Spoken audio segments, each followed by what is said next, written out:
Dhanik Bharat Educational Institutions, Inter, IIT, JEE, NEET, admission opened. Ireland ముందు team India మోకరిల్లింది. పసికూనల చేతిలో వరుసగా రెండో ఓటమిని చవిచూసింది. 2 మ్యాచ్ల్లో ఓడిపోయి సిరీస్ను కోల్పోయింది భారత్. ఒక్క పరుగు తేడాతో మ్యాచ్ను కోల్పోయింది టీమిండియా. 155 పరుగులు చేయలేకపోయింది world cup winner.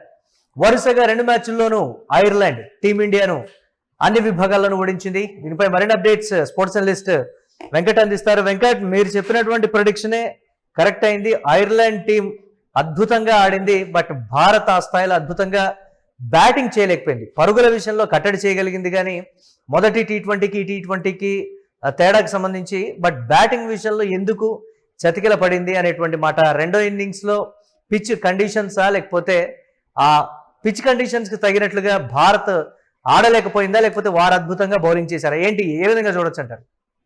Over confidence over అవడమే ఈ సిరీస్ ఓటమికి, క్లీన్ స్వీప్ కి కారణం అనే విషయాన్ని అయితే నేను స్పష్టంగా చెప్తా.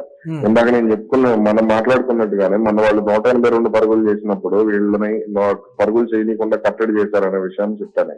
అలాగే ఈ రోజు 153 చేశారంటే వాళ్ళు దానికి తగ్గట్టుగానే బౌలింగ్ వేస్తారు. ఆ పిచ్ కండిషన్ వాళ్ళు కంపల్సరీ వాడుకుంటారనే విషయాన్ని కూడా మనం మాట్లాడుకున్నాం. ఇది ఖచ్చితంగా ఉంటే ముఖ్యంగా టాప్ ఆర్డర్ ఫెయిల్ అవడం, అలాగే మిడిల్ ఆర్డర్ లో నిలకడలేకపోవడం, ఆ శివన్ దూబేని మరి ఎందుకంటే ఏ కోటాలో కంటిన్యూ చేస్తున్నారు అనేది నాకు ఇప్పటికీ ఒక మిస్టరీ అనమాట. మరి అతను అంటే నాకు అతను ఆడింది ఎక్కడ కూడా కనుకోలేదు. ఇప్పుడు ఆడాడని చెప్తున్నారు, కానీ అది ఎప్పుడు ఆడింది కూడా మరి అతనికే తెలుసు. అది అంటే టీమ్ సెలక్షన్ విషయంలో శివన్ దూబే కంటే కూడా మంచి ఆల్రౌండర్లు ఉన్నారు. తీసుకుంటే జట్లో తీసుకోవాలనుకుంటే ఇప్పుడు అతను ఆల్రౌండర్ కోటాలోనే కదా తీసుకున్నారు, బ్యాటింగ్ ఆల్రౌండర్ కోటాలో తీసుకున్నప్పుడు అతని నుంచి న్యాయం చేయాలి. అతను ఈ రోజు వరకు రాణించలేదు. అలాగే అక్షర్ పటేల్ కూడా కొంత ఫామ్ లోకి రావాల్సినటువంటి అవసరం ఉంది. అలాగే అభిషేక్ శర్మ కొంత అంటే తన ఆట తీరు మీద తను రివ్యూ చేసుకోవాల్సినటువంటి అవసరం కూడా ఉంది. అంటే మా భారత్ లో ఆడితే గొప్పతనం కాదు, విదేశాల్లో కూడా ఆడాలి, అదే గొప్పతనం అనే విషయాన్ని అతను గుర్తుపెట్టుకుని ఆడితే బాగుంటుంది. ఆస్ట్రేలియాలో అతను కొంత సక్సెస్ అయ్యాడు కదా, కాబట్టి ఇక్కడ కొంత విదేశాల్లో ఇంగ్లాండ్ లాంటి కండిషన్స్, ఇంగ్లీష్ కండిషన్స్ లో కూడా అతను ఆడితే బాగుంటుంది. అలాగే సంజు శాంసన్ కూడా కొంత అంటే సీనియారిటీ పరంగా చూసుకున్న సంజు శాంసన్ కొంత కూల్ గా మంచి ఇన్నింగ్స్ ఆడేటువంటి ప్రయత్నం చేయాలి. అలాగే ఇప్పుడు ఇక మిగిలిన ఆటగాళ్ల విషయానికి వస్తే మాత్రం ఇక్కడ లోయర్ ఆర్డర్ కి సంబంధించి ఇంకా హర్షిత్ రాణా కొంత మెరుగ్గా రాణించడం చెప్పుకోవాలి. బ్యాటింగ్ లో ఏదైనా ఉన్నప్పటికీ కూడా తిలక్ వర్మ స్లో బ్యాటింగ్ ఏదైతే ఉందో అది కూడా భారత్ ను కొంపముంచింది. 46 బాల్కి 55 పరుగులు చేయడం అనేది భారత్ కొంపముంచింది అనే విషయాన్ని అయితే మనం అర్థం చేసుకోవచ్చు.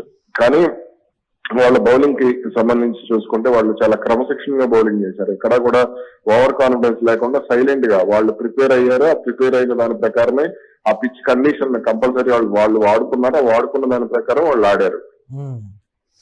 అంటే ఇంగ్లాండ్ టూర్ కు వెళ్లబోయే ముందు కోల్పోయినటువంటి సిరీస్ మరి ఆత్మస్థైర్యాన్ని కోల్పోతారా, లేకపోతే ఏ విధంగా ఉండేటువంటి ఛాన్స్ ఉంది? ఆ టూర్ మీద ఇప్పటి ఎఫెక్ట్ బాగా పడేటువంటి ఛాన్సెస్. కానీ ఇక్కడ పర్టికులర్ గా సోషల్ మీడియాలో చూసినటువంటి ఒక కామెంట్, సరే వ్యాలిడ్ ఆర్ ఇన్వాలిడ్ పక్కన పెడితే, శ్రేయస్ అయ్యర్ కి సహకరించలేదు టీం అనేటువంటి ఒక కామెంట్ చూశాను. నేనేంటి అసలు ఆ కోణంలో చూడొచ్చు అంటారు?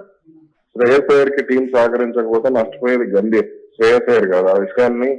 ఆ విషయాన్ని ముందు వాళ్ళు అర్థం చేసుకోవాల్సినటువంటి అవసరం ఉంది. వాళ్ళు సహకరించకపోతే ఇప్పుడు ఎవరు సహకరించకపోయినా సరే శ్రేయస్ అయ్యర్కి వచ్చేటువంటి నష్టం ఏం లేదు. అక్కడ ఎప్పుడైనా సరే జట్టు సెలక్షన్ విషయంలో ఆ విమర్శలు వచ్చేటువంటి అవకాశం. ప్రిన్స్ ని ప్రోత్సహించేటువంటి క్రమంలో చేసినటువంటి మాటగా కూడా చెప్తున్నారు.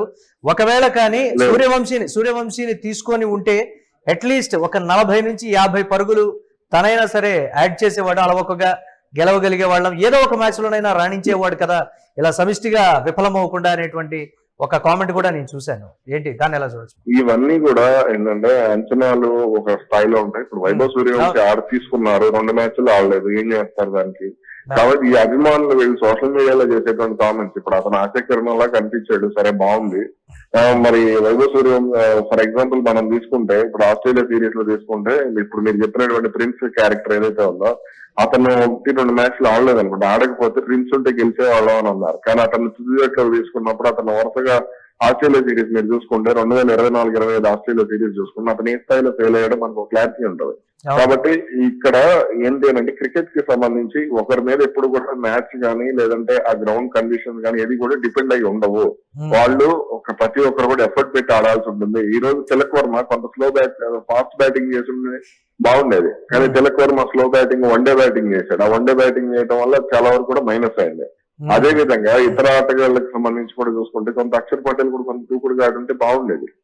అలాగే అభిషేక్ శర్మ, సంజు శాంసన్ ఇద్దరు కూడా తలో 20 పరుగులు చేసినా మంచి కండిషన్ బాగుండేది. కాబట్టి ఇక్కడ ఏంటి అంటే ఇక్కడ అటు చెప్పి మీరు అన్నట్టు గిల్ని ప్రోత్సహించడానికి ఇవన్నీ జరుగుతున్నప్పటికీ కూడా శ్రేయస్ అయ్యర్ని తప్పు పట్టలేము. శ్రేయస్ అయ్యర్ని ఏ విధంగా తప్పు పడతాం ఇతర ఆటగాళ్ళు ఆడలేనప్పుడు.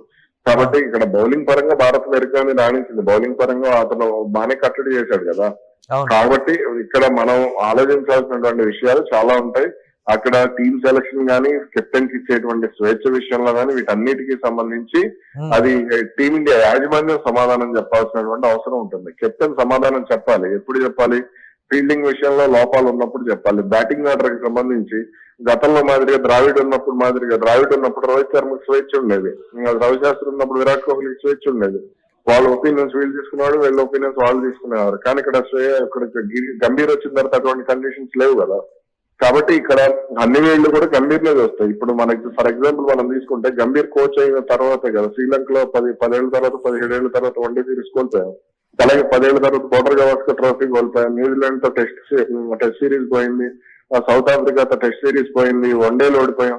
కాబట్టి ఇవన్నీ కూడా లైక్ ఏంటంటే టీమింగ్ యాజమాన్యానికి సంబంధించి ఉంటుంది. టీం యాజమాన్యం ఏ నిర్ణయాలు తీసుకుంటే దానికి ఇప్పుడు కెప్టెన్ కట్టుబడాల్సినటువంటి పరిస్థితిని క్రియేట్ చేశారు. కాబట్టి ఇక్కడ మనం టీం ని తప్పుపట్టలేము, అలాగని కెప్టెన్ ని తప్పుపట్టలేము. ఆ వెనక ఎవరైతే వ్యూహకర్తలాగా ఇప్పుడు డగౌట్ లో కూర్చొని ఐపీఎల్ ఓనర్ నడిపించినట్లుగా ఇక్కడ కూడా అటువంటి పరిస్థితి క్రియేట్ అవుతుంది. కాబట్టి ఈ బాసిజం అనేది పోతేనే భారత క్రికెట్ అనేది మళ్ళీ గాడిలో పడేటువంటి అవకాశం ఉంటుంది. Right, thanks for analysis Venkat.